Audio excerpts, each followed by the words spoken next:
नमस्कार, आप देख रहे हैं हिंदी खबर। मैं हूं आपके साथ पंकज यादव। करते हैं बुलेटिन की शुरुआत बड़ी खबर के साथ। तो आज दिल्ली के दौरे पर सीएम पुष्कर सिंह धामी नीति आयोग की बैठक में शामिल होंगे।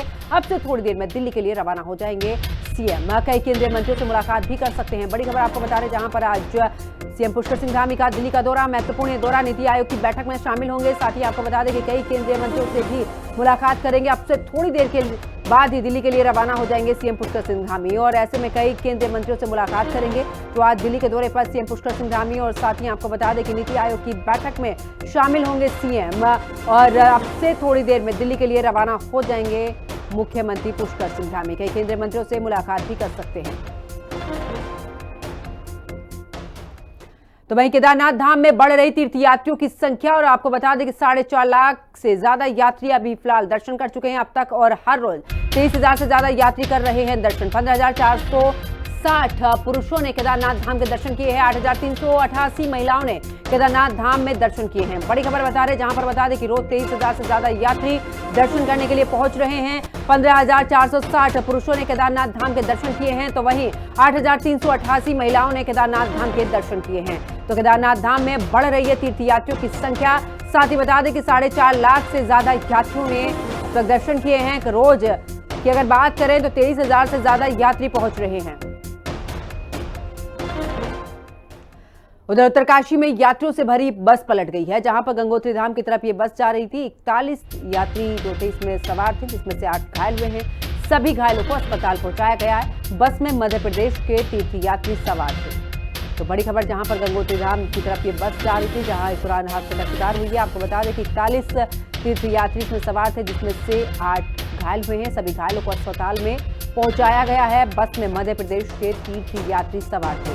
तो उत्तरकाशी में यात्रियों से भरी बस पलटी है। तो आपको बता दें कि 41 तीर्थयात्री इसमें सवार थे, 8 से ज्यादा घायल हुए हैं। वहीं आपको ये भी बता दें कि अभी सभी घायलों को फिलहाल अस्पताल में भर्ती कराया गया है।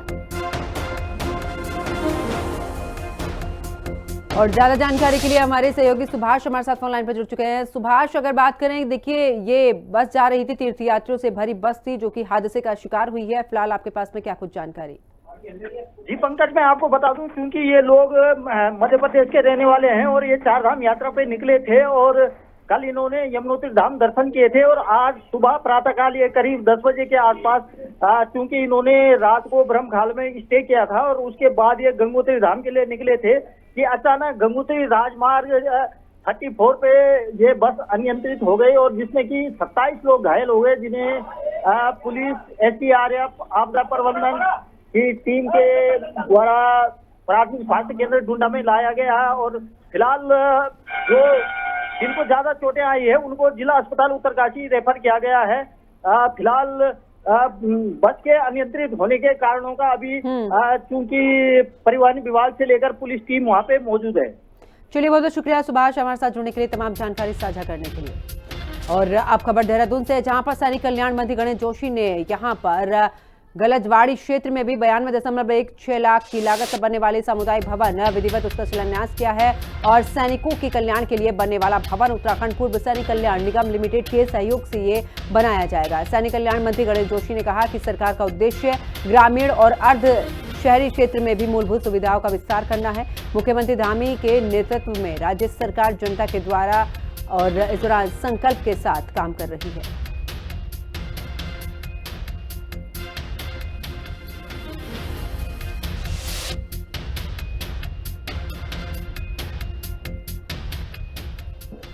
और अब खबर देहरादून से है, जहां पर क्लस्टर विद्यालयों की स्थापना में तेजी लाने के तहत विभागीय अधिकारियों को 30 जून तक यहां पर DPR तैयार करने के शासन को भेजने के निर्देश दे दिए गए हैं। विभागीय बजट को समय पर खर्च करने को कहा गया है। बजट के खर्च की हर 3 महीने में समीक्षा की जाएगी। इसके अलावा प्राथमिक शिक्षा विभाग के तहत शिक्षा भर्ती की 5वीं काउंसिलिंग को जल्द पूरा करने के निर्देश अधिकारियों को दिए गए हैं। विद्यालय शिक्षा मंत्री डॉक्टर धन सिंह रावत ने आकाशीय यहाँ पर आपको बता दें कि जिस तरीके से कुल मिलाकर बातचीत की गई है, वहीं आपको बता दें कि शासकीय आवास पर भी विद्यालय शिक्षा विभाग की ये महत्वपूर्ण समीक्षा बैठक ली गई थी। और ऐसे में कई विषयों को लेकर इसमें चर्चा की गई।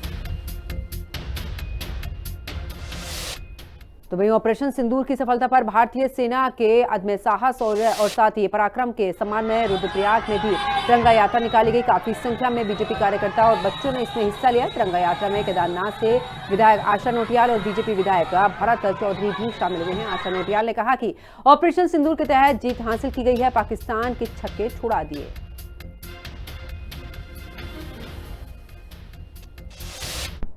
अगस्त्यमुनि नगर में सभी व्यापारी बंधुओं ने, स्कूली छात्रों ने और नागरिकों ने एक तिरंगा सम्मान रैली का आयोजन किया। बड़ी संख्या में लोगों ने उसमें भागीदारी की और पूरे जोशो खरोश के साथ जो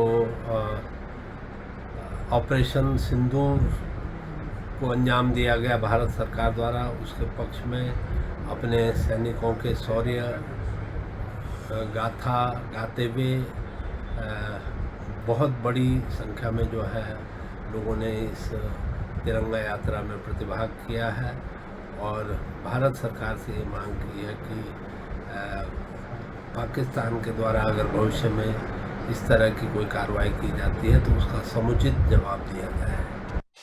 मैं हमारे देश के यशस्वी प्रधानमंत्री आदरणीय नरेंद्र मोदी जी के नेतृत्व में जिस तरह से ऑपरेशन सिंदूर सफलता के साथ हम लोगों ने विजय हासिल की है, तो निश्चित तौर पर हमारी सेना को लेकर और सेना में जिन बेटियों ने विंग कमांडर की भूमिका में इस ऑपरेशन सिंदूर को लीड करके पाकिस्तान के छक्के छुड़ा दिए और भारत को स्वाभिमान से भर दिया, ऐसे सेना के सम्मान में, उनके शौर्य में, उनके सम्मान में आज अगस्त्यमुनि में भव्य रैली का आयोजन किया गया। उधर महारानी अहिल्याबाई की जन्म जयंती के मौके पर रुद्रप्रयाग में गोष्ठी का आयोजन किया गया, जहां पर गोष्ठी में तीर्थ पुरोहित, स्थानीय व्यवसायी, अलग अलग संगठनों के लोग इसमें उनकी तरफ से हिस्सा लिया गया। साथ ही केदारनाथ से बीजेपी विधायक आशा नोटियाल ने भी गोष्ठी में शिरकत की।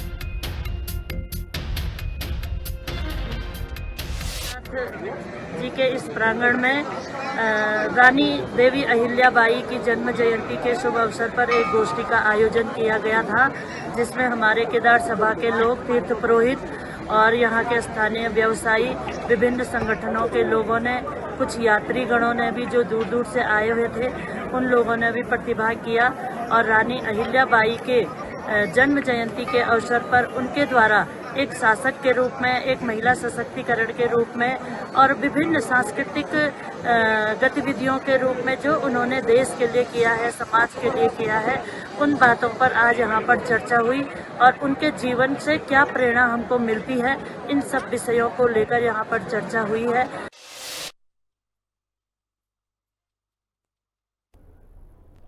और चलिए आगे बात करते, जहां पर अल्मोड़ा पहुंचे कांग्रेस के वरिष्ठ नेता हरीश रावत ने देश की सुरक्षा को लेकर गंभीर चिंता जताते हुए कहा कि सभी राजनीतिक दलों और संगठनों को एकजुट होना चाहिए। भारत के सामने पाकिस्तान, बांग्लादेश और चीन पहले से ही चुनौती खड़ी करते रहे हैं, अब अफगानिस्तान भी इसमें शामिल हो सकता है। देश के सुरक्षा परिवेश को देखते हुए रक्षा तैयारियों को नए स्वरूप में ढालने की जरूरत है। साथ ही उन्होंने कहा कि पुलवामा और पहलगाम में हुए आतंकी हमलों को इंटेलिजेंस फेलियर करार दिया।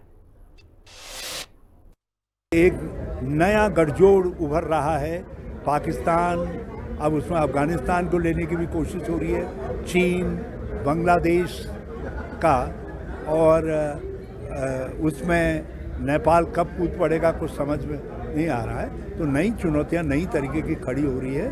तो हम चाहते हैं कि ये सुरक्षा परिवेश पर हम ऑपरेशन सिंदूर के आलोक में नए सिरे से अपनी तैयारियों पर विचार करें और रक्षा तैयारियों को नया स्वरूप दें। और उसके लिए मैं अभी इस पर हम ज़्यादा टिप्पणी नहीं कर रहे। और अब चलिए आगे बात करते हैं अल्मोड़ा की, जहां पर अल्मोड़ा के यहाँ पर वाकरब क्षेत्र में रखती पहाड़ियों को लेकर भी सियासत गर्मा गई है। कांग्रेस प्रदेश करण महारा ने इस दौरान कहा है कि साथ ही उनके नेतृत्व में एक मार्च भी यहां पर निकाला गया है, जिसमें विरोध प्रदर्शन भी किया गया। कांग्रेस प्रदेश अध्यक्ष ने कहा कि धामी सरकार इस मुसीबत से लोगों को राहत दिलाने को लेकर बेहद ही लापरवाह बनी हुई है। देखिए, वाकरब में भूस्खलन पर छिड़ी सियासी रार, माहरा बोले बर्बादी पर मौन थामी सरकार। अल्मोड़ा में कांग्रेस का विरोध, सरकार पर निशाना। बीजेपी ने कहा जनता को भ्रमित करने का ड्रामा। हल्द्वानी अल्मोड़ा राष्ट्रीय राजमार्ग क्वारब के पास हो रहे भूस्खलन से बुरी तरह प्रभावित है। पिछले 1 साल से क्वारब में हो रहे भूस्खलन के कारण बार बार यातायात बाधित हो रहा है, जिससे स्थानीय लोगों की मुसीबत बढ़ी हुई है। इस मुद्दे पर सियासत भी तेज हो गई है। कांग्रेस ने क्वारब में दरकती पहाड़ियों के ट्रीटमेंट में लापरवाही का आरोप लगाते हुए सरकार पर हल्ला बोल दिया है।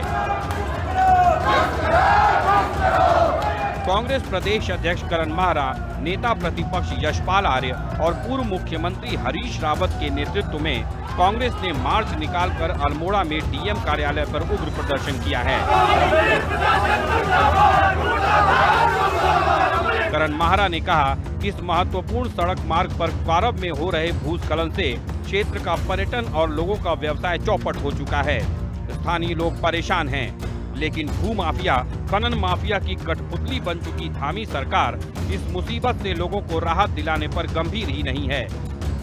वहीं कांग्रेस के आरोप को बीजेपी ने निराधार बताया है।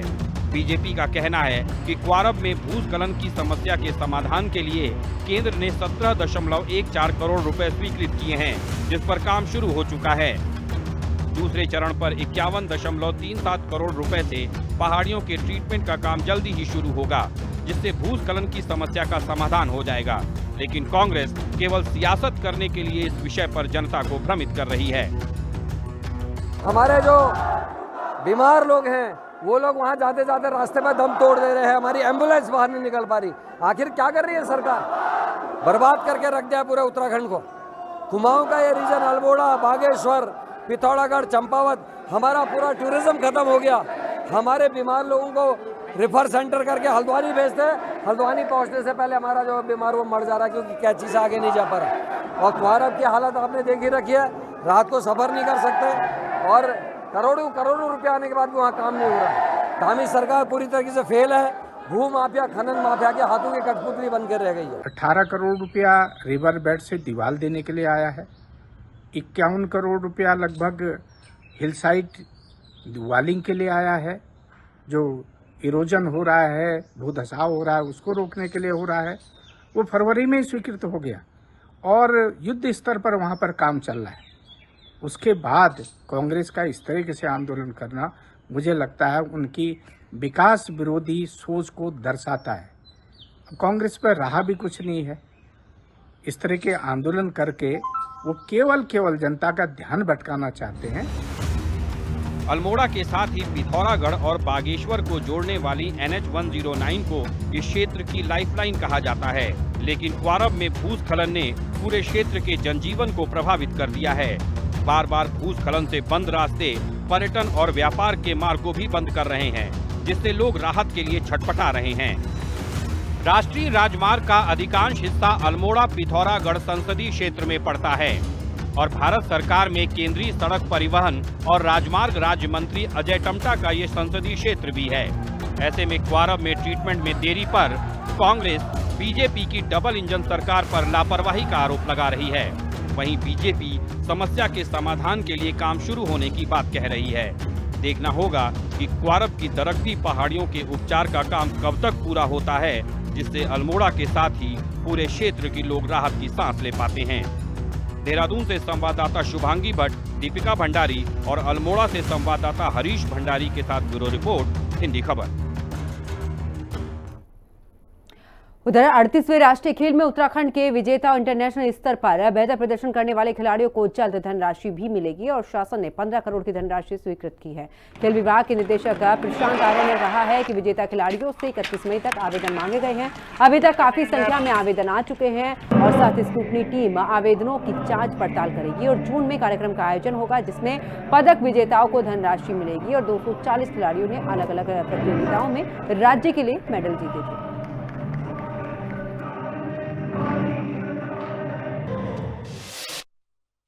जी, कैश अवार्ड के लिए हमारे जो खिलाड़ी थे राष्ट्रीय खेल और अन्य जो भी वर्ल्ड चैम्पियनशिप और नेशनल चैम्पियनशिप है या अन्य उसके समकक्ष जो इवेंट्स थी उसमें जो हमारे पदक विजेता हैं उनके लिए शासन से पैसा रिलीज़ हुआ है। और हमने 31 तारीख तक आवेदन का समय सभी खिलाड़ियों को दिया था, क्योंकि आवेदन करना होता है, उस आवेदन में उनको अपनी उपलब्धि देनी होती है, एसोसिएशन के रिकमेंडेशन भी उसमें होती है। साथ ही जो कोचेस जिनके अंडर में उन्होंने ट्रेनिंग ली थी और वो इस मुकाम तक पहुँचे जहां वो मेडल ले पाए, तो कोचेस के बारे में भी उनको अपना डेटा देना होता है। तो 31 तक का ये हमारा प्रोसेस है जो अभी चल रहा है। काफ़ी आवेदन आ गए हैं, संख्या में अभी अपडेटेड नहीं हूँ। उधर देहरादून में सरकारी स्कूलों में मिड डे मील की गुणवत्ता बढ़ाने को लेकर जिलाधिकारी का बड़ा फैसला सामने आया है, जहां पर लगभग 125 स्कूलों में मिड डे मील किचन की सुविधा उपलब्ध नहीं थी और अब किचन बनाने के निर्देश दिए हैं। डीएम देहरादून सविन बंसल ने यह भी जानकारी देते हुए कहा कि मिड डे मील में आयरन की गुणवत्ता बढ़ाने के लिए भी यहां पर प्रयास किए गए हैं। 15 दिन के अंदर शिक्षा विभाग सभी एल्यूमिनियम के बर्तन जो हैं उनको बदलकर लोहे के जो बर्तन है स्कूलों में आवंटित करेंगे।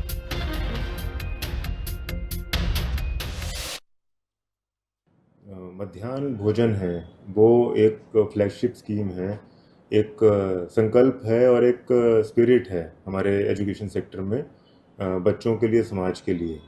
तो ना सिर्फ बच्चों की रिटेंशन उससे हम इंश्योर करते हैं, बल्कि उनको एक उचित न्यूट्रिशन कैसे हम दे सकते हैं उसका प्रयास किया जाता है। और इसमें यह आवश्यक है कि चाहे वो हमारी कुकिंग यूटेंसिल्स हों जिसमें खाना पकाया जा रहा है, वो हमारे जो साइंटिफिकली प्रूवन प्रैक्टिस है वो यूज़ होनी चाहिए, जैसे लोहे की कढ़ाई, स्टील के हमारे कुकर्स इंस्टेड ऑफ एल्यूमिनियम वो होने चाहिए। तो हमारे जितने भी अभी स्कूल्स में ऐसा नहीं हुआ था तो उसमें इनको बता दिया गया है, एजुकेशन डिपार्टमेंट 15 दिन में सभी इस तरह के यूटेंसिल्स को रिप्लेस करवाएगा। और इसमें अगर कोई धनराशि की आवश्यकता है तो जो हमारा प्रोजेक्ट उत्कर्ष चल रहा है जिले में, उस चीज़ की व्यवस्था हम कर देंगे। और खबर रानीखेत से है, जहां पर उर्स कमेटी की ओर से हजरत कालू सैयद बाबा की दरगाह पर चादर चढ़ाई गई है। प्रदेश कांग्रेस अध्यक्ष करण महारा ने भी यहां पर सहयोग के साथ में भी शिरकत की और साथ ही मिलकर नगर की तरफ से चादर मजार पर पूरी श्रद्धा के साथ चढ़ाई गई। कमेटी की ओर से हलवे का प्रसाद भी बांटा गया। पूरा मेला जो क्षेत्र था उसको सजाया भी गया। और खबर टिहरी से है, जहां पर सकलाना क्षेत्र में भी चल रही अलग अलग योजनाओं और विकास कार्यों का डीएम मयूर दीक्षित ने स्थलीय निरीक्षण किया और अलग अलग विभागों के जरिए कराए जा रहे विकास के जो योजनाएं हैं और साथ ही कार्यों का निरीक्षण कर संबंधित विभाग के अधिकारियों को जरूरी दिशा निर्देश भी दिए और निर्मित चेक डैम का निरीक्षण कर साफ सफाई के निर्देश भी अधिकारियों के दिए गए हैं।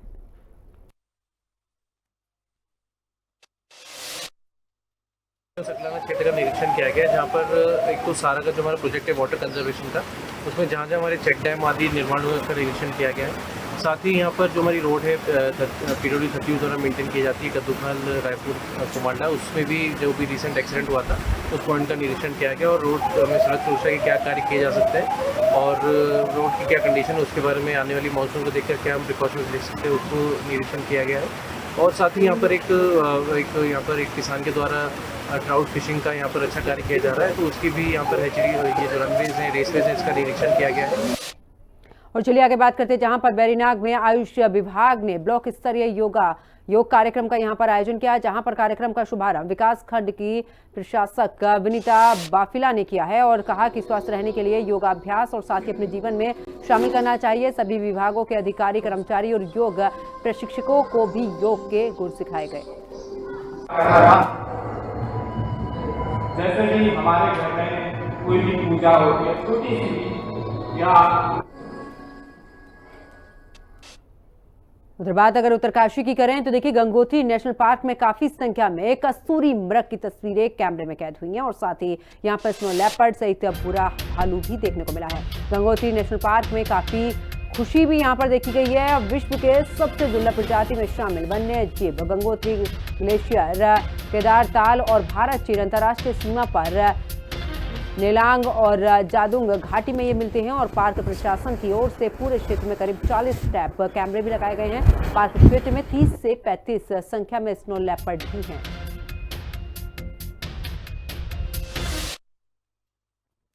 देखिए गंगोत्री नेशनल पार्क में मुख्यतः जो हमारे कैमरा ट्रैप्स लगे थे, इस बार तो कैमरा ट्रैप्स में snow leopard, brown bear, leopard cat, musk deer bharal, ये सब जानवर हमारे उसमें कैप्चर हुए हैं और रेड फॉक्स भी बल्कि कैप्चर हुई।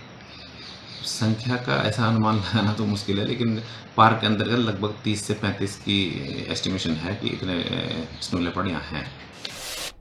तो वहीं उत्तराखंड में बढ़ती गर्मी के साथ में वन अग्नि की घटनाएं भी लगातार बढ़ती जा रही हैं। इस दौरान अग्नि की घटनाओं की बात करें तो इनको कम करने को लेकर वन विभाग लगातार काम भी कर रहा है। वन मंत्री सुबोध उनियाल ने भी कहा कि वन अग्नि की घटनाओं में कमी आई है। पहली बार जिलाधिकारी और जिला प्रशासन की भूमिका वन अग्नि में दिखाई दी है। आपदा प्रबंधन मद से भी राशि मिली है, जिससे कि वन अग्नि की घटनाओं को रोकने में सहायता मिलेगी। पहली बार जन सहभागिता के माध्यम से वन अग्नि को रोकने की कोशिश की गई। 565 हॉटस्पॉट में भी ग्राम प्रधानों की अध्यक्षता में भी फॉरेस्ट फायर मैनेजमेंट समिति बनाई गई। तो देखिए, ग्राम प्रधानों की अध्यक्षता में ये समिति बनी और साथ ही वन अग्नि को रोकने के लिए पूरी कोशिश प्रशासन की तरफ से, ताकि वन अग्नि की जो घटनाएं हैं वो कम हो। और फिलहाल देखिए, पिछले साल के मुकाबले इस बार अभी तक की जो घटनाओं की बात करें उसमें कमी देखने को मिली है। तो फॉरेस्ट फायर मैनेजमेंट समिति भी बनी है और ऐसे में लगातार जिस तरीके से वन अग्नि की घटनाएं बढ़ रही हैं उनमें अब कमी भी देखने को मिली है। देखिए, हमने लगातार नए नए नवाचार किए। पहली बार इस राज्य में जिलाधिकारी को और जिला प्रशासन का रोल फॉरेस्ट फायर में दिखाई दिया। जिले के अंदर जिलाधिकारी की अध्यक्षता में कमेटी बनी। उसका फायदा हमें ये भी मिला कि आपदा प्रबंधन मद से भी तत्काल हम लोगों को कई जिलों में करोड़ों रुपए प्राप्त हुआ, जिससे कि आपदा वनाग्नि को रोकने में तत्काल कार्रवाई प्रारंभ हो पाई। दूसरा, जिला प्रशासन के इन्वॉल्वमेंट से हमें मैन पावर भी मिली और व्हीकल्स की उपलब्धता। तो वहीं अब हिमाचल की तर्ज पर उत्तराखंड में भी सेब की खेती होगी। जहां आज के समय में युवा वर्ग किसानी से दूर भागता है, तो अब सरकार के सहयोग से उत्तरकाशी के नौगांव ब्लॉक में शोरी फलपट्टी के युवा बागवानी किसान प्रतीक सिंह ने भी नौकरी के विकल्प को छोड़कर बागवानी की प्राथमिकता दी है उसको। और प्रतीक के पास 400 से 500 फलदार सेब के पौधे हैं, जिससे पिछले साल के लगभग 25 लाख रुपए का उत्पादन हुआ।